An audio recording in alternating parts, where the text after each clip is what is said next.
Pero kung nasa mali kayo, nakasalalay kayo sa maleta, or nakasalalay kayo kung saan-saan, walang kwenta yun. Naiintindihan po natin. So, antayin po natin kung ano ang magiging ganap sa Lunes. Pero nga, sabi ko nga sa inyo, ang nadinig ko dun sa bubwit, may numero na. Antay-antay lang tayo. Ha? Ano ba ang dapat nating gawin? Ito ang dapat nating gawin. Patuloy natin during the weekend kasi Monday po lalabas yan. Itong weekend na to very crucial. Let's keep on the pressure. Alam ko naman, lamang ang gusto ng maayos at mapanagot yung totoong magnanakaw ng ghost projects. At alam nila, hindi mangyayari yan hanggat nakaupo itong dalawang One Ball University na si Tito Sotto at saka si Ping Lacson. So, ipagpatuloy po natin ng pressure.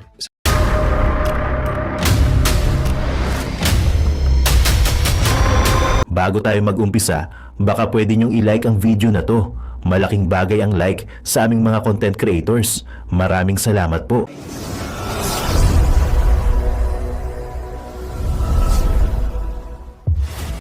Plano ng isang abogado na magpetisyon o magreklamo sa Supreme Court laban kay Senate President Soto and Blue Ribbon Committee Chairman Panfilo Lacson. Ito, title, Petitioner handang dumulog sa Supreme Court sakaling hindi pa rin ilabas ang draft report ng Blue Ribbon Committee. Handang iakyat sa Supreme Court ni Attorney Marvin Aceron ang usapin sa draft report ng Blue Ribbon Committee sakaling hindi pa rin ito ilalabas ng Senado. Kung maalala, sa ilalim ng nag-leak na draft, kasama sa inirekomendang kasuhan ay sina Senators Chis Escudero, Joel Villanueva at Jingo Estrada. Nag-withdraw ng pirma sina Senators Mig Zubiri, JB Ejercito at Win Gatchalian.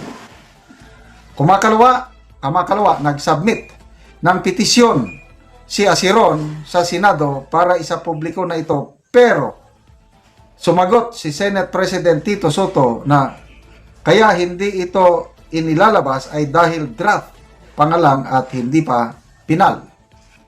Sa panayam ng Brigada News FM Manila kay Attorney Aceron, iginit nitong may karapatan ang publiko na magkaroon ng malinaw na impormasyon kahit pa ito'y draft pa lamang.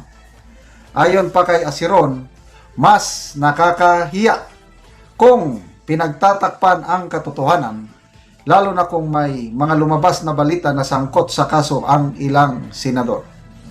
Binigyan diin ng abogado na ang mga senador ay hindi naroroon para makipagkaibigan, kundi upang gampanan ang tapat ang kanilang tungkulin bilang lingkod bayan.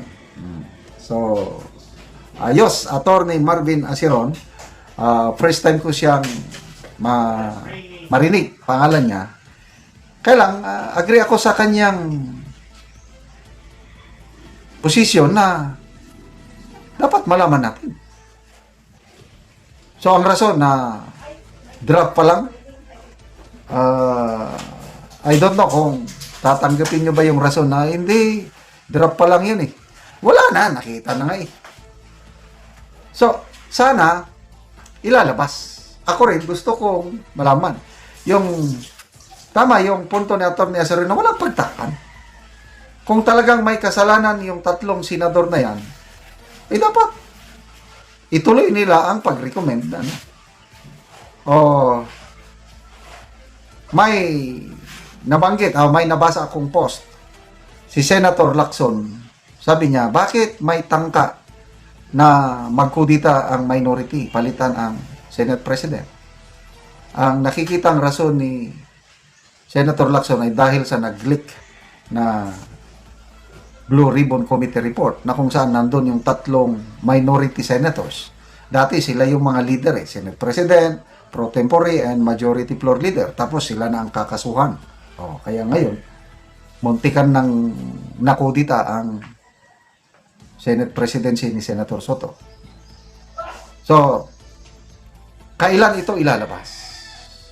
Final man o draft, may karapatan ang taong bayan.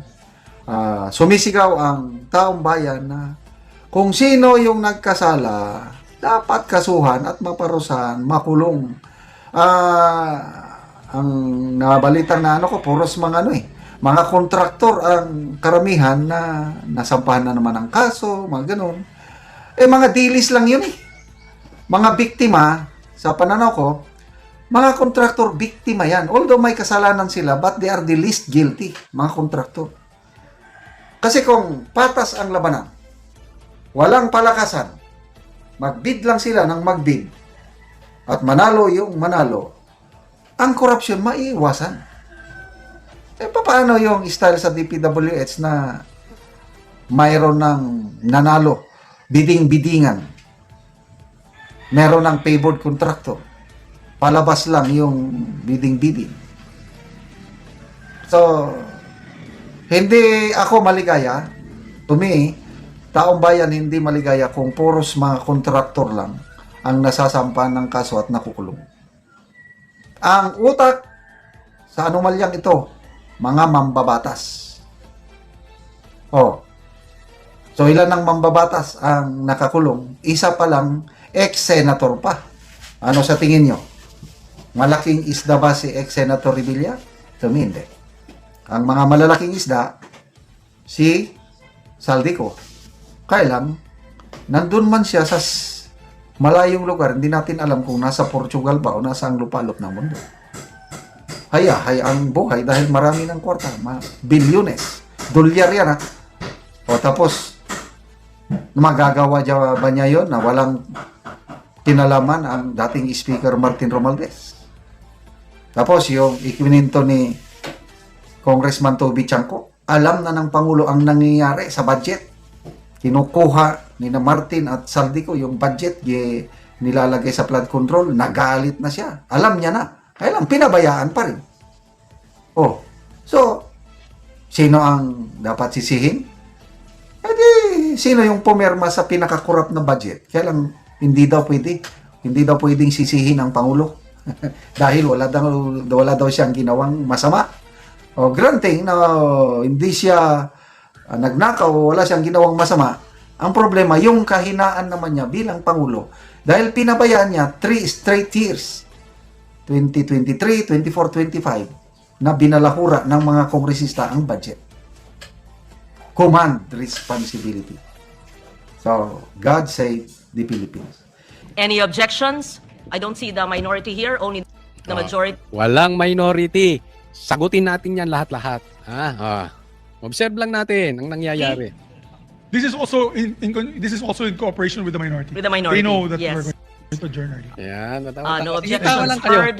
Session is adjourned until Monday, 3 o'clock. February 9, 2026. Boom! Yun. Okay, So, Coach Oli, may mga nagtatanong, meron na tayong mga natatanggap na tanong at may meron tayong nakakausap na tinatanong, anong nangyari? Hindi ba alam ng minority itong ganito? Bakit sila nag-attempt? Nag-attempt sila pero failure? Teka muna, huwag tayong padalos-dalos Una, huwag nating kakalimutan. This is very important. Bakit ba natin papalitan ng Senate President? Yaan ang tanong. Hindi dahil galit tayo kay Tito Soto.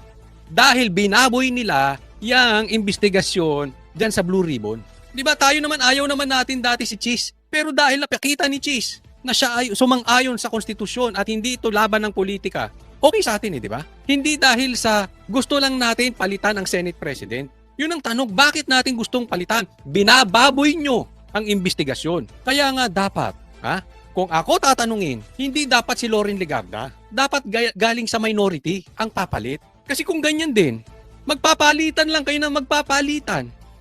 Anong teteng yan? Di protektado pa rin si Tambi. Di ba? Kung ang minority tinatawag na Duterte Black, itong majority, Tambaluslos Black yan. Wala tayong mahihita dyan. Nakukuha po nyo? Pinagluloko tayo nitong mga animal na ito. May ganyan-ganyan pa.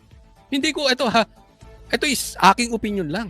Hindi ko alam kung hiningi nitong si Loren Legarda ang maging Senate President at hindi siya napagbigyan ng minority, kaya nagganyan-ganyan siya, or ito ay parang tanim witness, o parang yung tanim impeachment ni Bongbong Marcos. 'Di ba? Alam naman natin yung impeachment na isinampa kay Bongbong Marcos, tanim din 'di ba? Tanim. Alam natin walang mangyayari doon. At kani-kanina lang, yun na nga, hindi na pumasa yung impeachment ni Bongbong Marcos. So sa madaling salita, ligtas.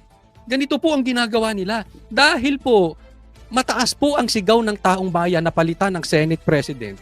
Gumawa rin sila ng tanim palitan. Nagtatawa na, pinagluloko tayo. Hindi lang po gusto naming mapalitan ng Senate President. Ang gusto namin lehitimong pagpapalit ng tayo ng paninindigan. Eh baka mamaya papalitan nyo nga yung Senate President, ilalagay nyo naman si Ping Lacson. Papalitan nyo nga yung Senate President, ilalagay nyo si Risa. Hindi yan ang gusto namin. Ayaw namin ng lukuhan. Huwag tayong maglukuhan dito. Ibinababoy nyo eh. Alam mo ang ginagawa nitong mga animal na ito? Ha? Ginagawa nito sa iyo, sa akin, sa atin lahat, sa mga Pilipino, sa taong bayan. Ginagawa tayong tanga. Ang tingin nila wala tayong isip. Nagsampa ng impeachment kay Bongbong Marcos, kakampi nila. Yung tinatawag nila ngayong Senate President, kakampi din nila. Masaya ba tayo nun? Hindi. Huwag nyo kaming lukuhin. Hindi yan ang gusto naming Senate President. Ang gusto naming Senate President galing sa minority. Sigurado ako, pag ang Senate President galing sa minority, maninindigan yan. Nakita nyo yung investigasyon before? Nung si Chis ang nandiyan dyan? Nung ang nakikidebate sa kanila? Si Alan Cayetano? Oh? Si Cayetano? Di ba? Obvious di ba? Umuusad ang investigasyon. Ganun ang gusto natin. Huwag nyo kaming parang ginagawa. Hindi po ito laro-laro. Ha? Hindi yung tatawagin ka lang Senate President, kunwari, tapos, alam nyo, yan lang ang pinakita sa media, wala namang butuhang nangyari. So kung legality ang pag-uusapan po, kung gagawin man nilang Senate President si Loren, dapat dumaan sa butuhan. Yun ang legal. Dito walang dumaang butuhan. At kung meron mang dumaang botohan, suspended, di rin po yung po pwede. Pero yung nangyari ngayon, ito po ilagay natin sa isipan natin. Hindi po yung galaw ng minority. Galaw po ng majority yan. Parang ginawa nilang tanim impeachment. Ito, tanim, palitan kuno. Okay? Tapos parang nangaasar o Senate President, ito gusto nyo, Senate President, mabago, hindi po. At saka po, basta nakaupo dyan, ang tawag, Senate President. Huwag po natin kakalimutan yan ha. Basta nakaupo dyan. Ganun po. Diba? Parang pinaglalaruan nila taong bayan. Kalokohan itong mga to. Patuloy natin. Thank you very much, Madam President. Ang tagpong yan nangyari sa gitna ng May yehey pa. Ano to, laro? Ha? Kayong mga senador, ano sa tingin nyo to? Laro? Ito ba ito? Tawanan, no? Di kayo ba? Tanong ko kayo. Kung papalit ang Senate President to, ang papalit isa sa kanila, matutuwa kayo? Papalit si Bam Aquino? Hindi yan yung sigaw ng taong bayan. Ramdam na rin kasi nila talagang matindi ang kagustuhan ng Pilipino magpalit ng Senate President. Ang naisip nila, term sharing. Mamaya explain ko kung bakit. Ha? Mamaya.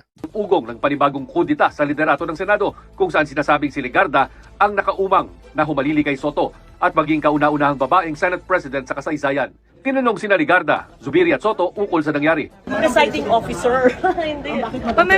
Ganun talaga, presiding officer ang tawag dyan, Senate President, di ba? Pero yun ang pinikap na media, nagtatawanan sila. So parang nang-aasar, di ba? Ito mga Pilipino, gusto niya yan palitan ng Senate President. Ito na meron. So nagawa sila ng balita, di ba? Binababoy. Nag-tweet kasi si Senator Kiko, #power sharing. Ma'am, nag-tweet si Senator Kiko, #power sharing. I don't know. Maybe you ask Senator Kiko. Bakit, Madam President? Was there an attempt po? Maybe the future president of the Senate. We'll see. Future. Yeah, we discussed and all's well that ends well. Our group is more... Maybe future Senate President daw si Legarda. solid than ever. Napagkatuwaan lang nila. Grabe, no? Eto na, power sharing. Tingnan mo itong mga lintik na dilawan talaga, no? Itong mga dilawan, itong mga pinklawan. Kakaiba talaga. Talagang panlulokong gusto nyo sa taong bayan? Ano to? Conditional? Transactional?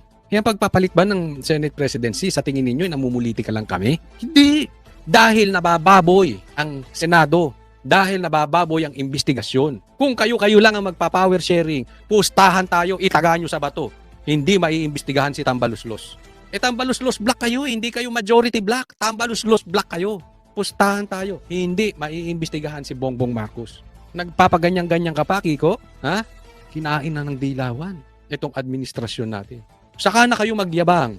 Kung meron na kayong bayag, imbestigahan si Tambaluslos. Hanggat wala kayong bayag na hindi nyo kayang imbestigahan si Bongbong Marcos, yung magpinsan, huwag nyo kaming yabang-yabangan ng ganyan. Bigyan ng maleta tong mga to. Hindi, nagtatanong, kayo nakatanggap kayo maleta? Hindi, nagtatanong lang naman. Ano ang sa tingin ninyo?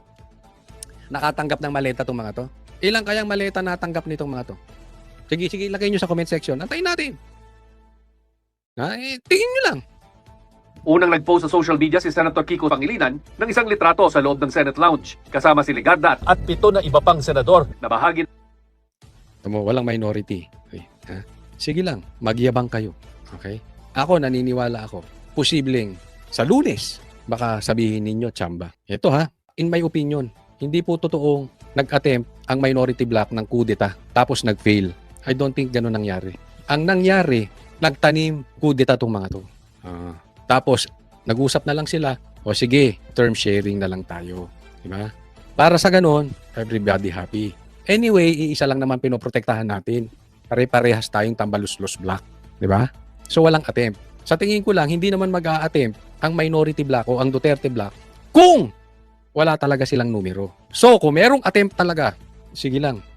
Tawa kayo, Kiko, Risa, Ping, Tito Soto.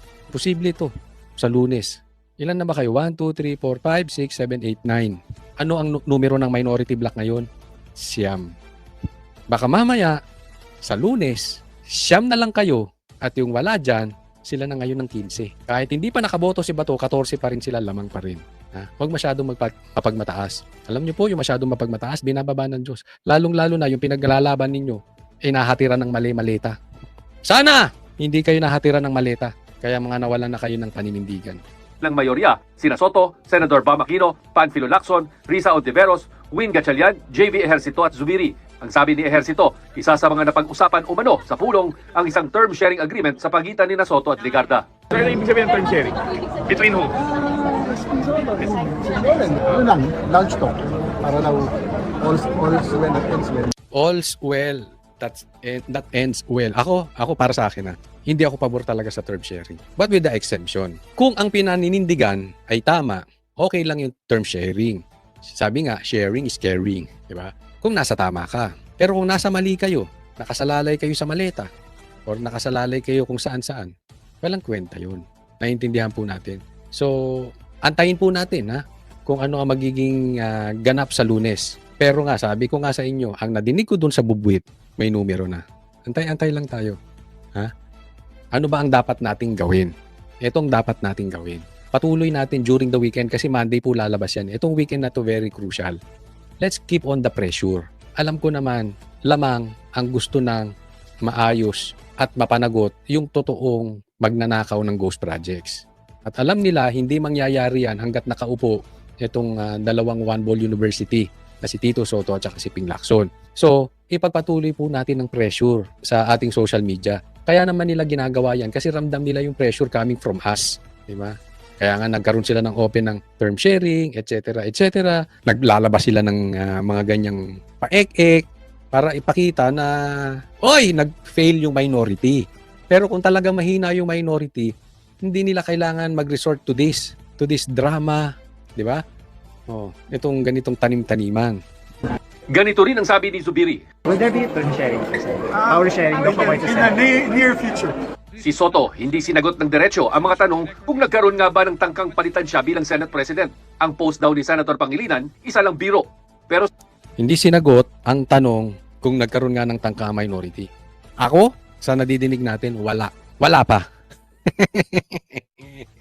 Gusto niya sabihin, sino ang gusto ng mga senador na maging Senate President? Kayo nga, lagay nyo dyan kung sino gusto ng mga senador sa Senate President. Hindi lang mga senador, yung mga Pilipino. Lagay nyo dyan sino dapat Senate President. Doon tayo sa tunay na abogado. Hindi abogaduhan. Hindi abogado galing One Ball University. Pambira naman. Ang gusto rin nating nasa Blue Ribbon Chairman, abogado rin. Hindi yung baklang abogado. Baklang abogado. Yung parang bakla, yung hindi tunay na abogado. Parang ang bakla, hindi tunay na babae. Di ba? Ganon. Ayaw natin ng ganon. So wala pang attempt. Pero alam nyo kung sino ang gusto ng mga Pilipino maging Senate President at Blue Ribbon Chairman. sa huli, wala raw siya problema kahit anong posisyon ang hawak niya. Pero may attempt pa talaga, sir, na magpalit ng leadership? Well, better ask them. Better ask them. Wala akong alam. Biro lang yun. Lumambot na siya. Kahapon, naalala nyo yung sinasabi. Tinatanong siya about may attempt. Ang sagot niya ay, baka nga madagdagan pa kami. Pansin nyo? Ngayon, ang sagot niya, better ask them. Hindi sinagot ng diretso, in short. Siguro yung group ng majority. No? Ako ba, Senator? I can do any work in the Senate. I can be majority leader, minority leader, Senate President, or even a regular senator. Naks. Kaya daw niyang gawin lahat. Basta may maleta. Di umano. I have no problem with that. The majority thwarted an attempt on your leadership, sir. Okay, sir. So there was an attempt and you were able to prevent it? Well, the majority, The majority. not me. So may attempt daw. Na-prevent nyo ba? Sabi, na-prevent ng majority. Ito sa akin ha. Ito nadinig ko lang. Pwedeng mali ako. Pero pag tumama ako, sabihin nyo, Coach Oli, nakachamba ka ulit. Pwede. Okay lang ba? Okay. May numero po. Isa na lang. Isa na lang. Tatakbo na. May numero po. Patuloy tayong manalangin. At patuloy tayong gawin ang ating parte sa social media. Isang pirma na lang. Ama naming Diyos na makapangyarihan sa lahat, salamat po sa iyong pagmamahal na hindi nagmamaliw. Sa gitna ng kaguluhan sa aming bansa, turuan niyo po kaming magtiwala sa iyong hustisya at hindi sa hustisya ng tao. Linisin niyo po ang aming mga puso at ituro niyo po ang tamang daan ng katotohanan at pag-ibig.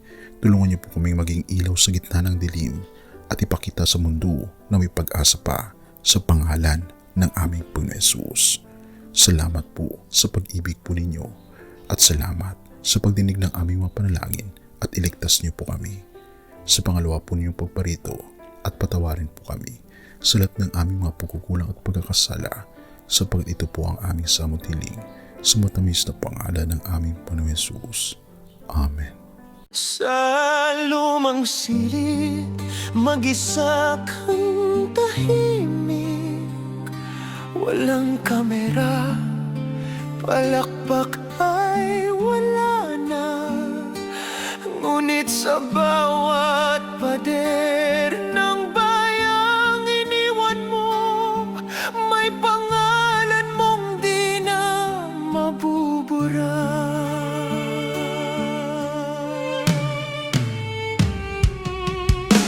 Minsan kang naging balikat ng mahihina, kalaban ng takot, kakampi ng masa. Di mo man laging nasabi ang tama, pinili mong ipaglaban ang madla. Hindi ka sakdal gaya naming lahat, pero tumindig ka nang walang pag-atras. At ngayong pagod ka na, tatay, kami naman ang sasalo ng bawat bigat.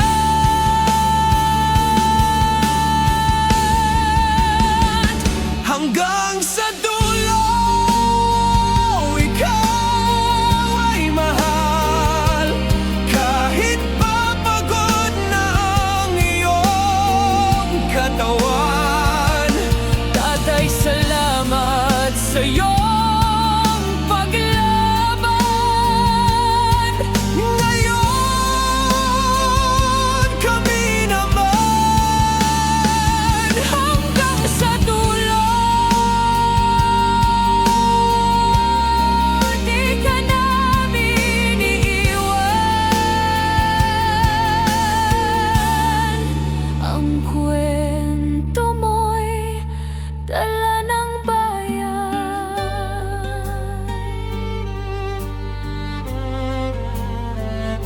Tahimik ka na sa mga batikos, wala nang tugon, wala nang galit, pero sa mata ng mga maralita, naroon pa rin ang tapat mong alaala. Marami mang di nakaintindi, marami pa rin ang di nakakalimot. At ngayong wala ka ng kapangyarihan,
At yun na nga mga kababayan, ano na ang masasabi mo? Kung mayroon kayong hinaing at komento patungkol sa balitang ito, please comment down below. Pag-uusapan natin yan sa comment section. At kung nagustuhan nyo ang video, ay huwag kalimutang mag-like at i-share na din para mas marami pang makaalam at umabot ito sa marami sa ating mga kababayan. Maraming salamat po. Mabuti pa ang sardinas, may label. Eh tayo, wala. Oo nga pala. Nay, ito na yung bayad ko sa isa, ano? O, kunin mo yung isa. Isa muna, iyan, no? Tapos, isa pa, di ba? 4 dapat na sardinas, eh. Yan. 3 na. Pang-4 na sardinas. Okay na.